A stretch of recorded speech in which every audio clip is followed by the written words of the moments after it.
a topic that is near and dear to my heart as the daughter of a kindergarten teacher and the collector of children's books. We know there is nothing better than cuddling up to a good book with your kids or with your grandkids, but our next guest has some clever ways to take the magic of the story off the page.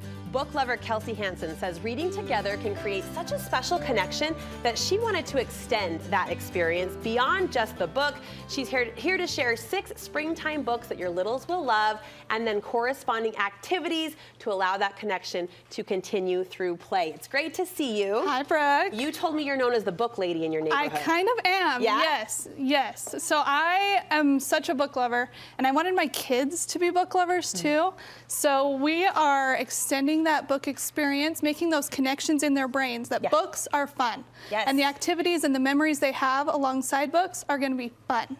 So that continues on throughout their life. Well, big benefit for them, and for me, I love a good theme. So the fact that you're kind of theming an afternoon for us is super fun. So let's jump in. The first book on your list is about a hike, right? Yes, so it's this one up here up front. Okay.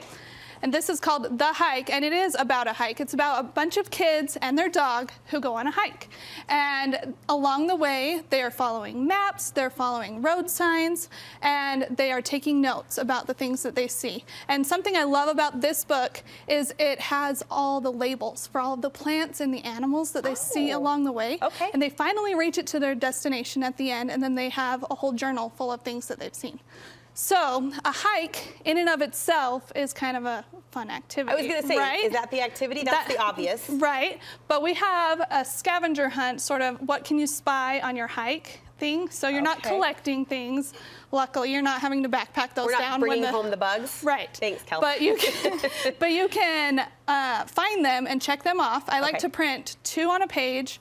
You can put them on these little clipboards. Yeah. And so the kids can do that along the way. Darling illustrations too. Is that a printable? That is. So I created that, and it's going to be free on your website. Thank you for that. How fun. Those pictures are inspiring. All right, the next book is called I Breathe. I Breathe. So this is probably my favorite out of the whole group.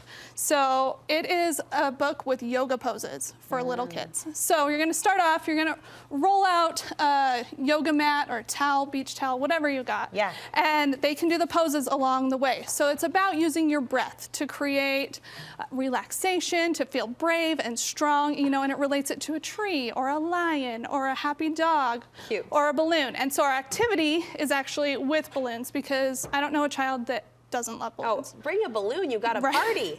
Right. So blow up those balloons. Don't make them do that. It'll be difficult. Anyway, and set them on the floor. Have them lie on the floor, and they're going to blow it. So this is my son that you were just seeing, and he had a ball. He loved this, and the balloon stayed out for at least an hour, and it was awesome. Love it. So love it. I love when those activities extend more than just 10 minutes. With little kids, you can appreciate that's a hard thing. All right, the next book, Mama Built a Little Nest. So that's this one up here up front. And so it goes through different birds and the way that they build their nests. So great for springtime, right? Yeah. And so there's a story on one side, and then there's little facts that you can read. Or not.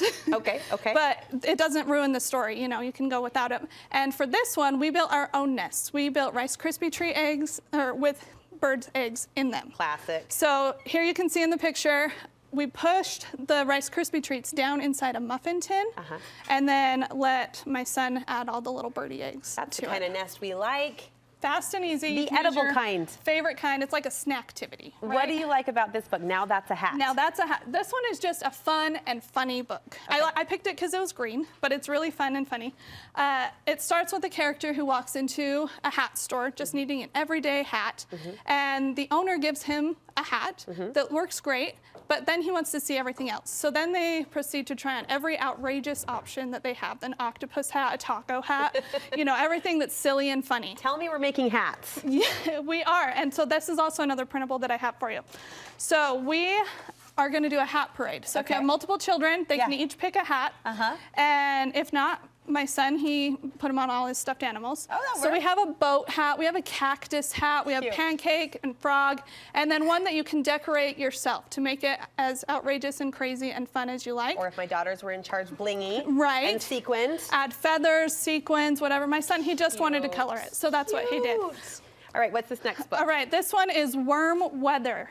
This one has very few words on each page, so the illustrations are going to do a lot of the talking, but it's going to make those rainy days a little more fun. Okay. You can appreciate the activities with that, right? So with this one, if you're not really into jumping into the puddles, we're going to make worms. Super simple. Grab some pipe cleaners, grab any sort of cereal that's shaped like an O. We use Cheerios because they're brown. Nice. And thread them on there. Fine motor skills. Easy. Let's stick with that rain theme. Your final book taps into the rainbow. Rainbow. So in this book, it is a little girl and her grandpa, and it's a rainy day, and she's like, okay, Grandpa, let's make a rainbow. Will you help me paint one? He said, rainbows aren't painted. This is how you make them. And then they go through all of the activities and memories that they're creating as a family, making strawberry jam. Sorry, that's darling. So cute, right? And we rarely see that character combination. Right. A little girl and her grandpa. And her grandpa. I love and that. It's so cute. So they go through activities and memories being made through each of the colors, you know, springtime sunshine and grass growing. Okay. And all the way through. So we decided to make a rainbow with some of our favorite things. This is another one of the printables. It's just a blank rainbow. You can use whatever your favorite things are that are little. We love Legos at our house. Yes. So we lined these up, and you'll be able to see the picture where my son is lining up all of the Legos Look right at there. him. Yes, and you can, again, use cereal if you want to, or buttons, or whatever it is that are little and fun. Well, you have been so generous, first of all, to share your gift and love for literature and give us these printables to work from as well. Those will be on the Studio 5 website. Thank you for that. But we want to know where we can connect with you and get more ideas like this. So you can grab these, and all the books are linked on my website, readwritecolor.com, or connect with me on Instagram at readwritecolor. Read, Write, Color. Yes. All right, Kelsey, I'm going to meet you there. Great ideas. And these are the kind of ideas you need to keep those kids, those grandkids Absolutely. busy on these extended winter-like afternoons. So thank you very much. Thanks, nice Brooke. job.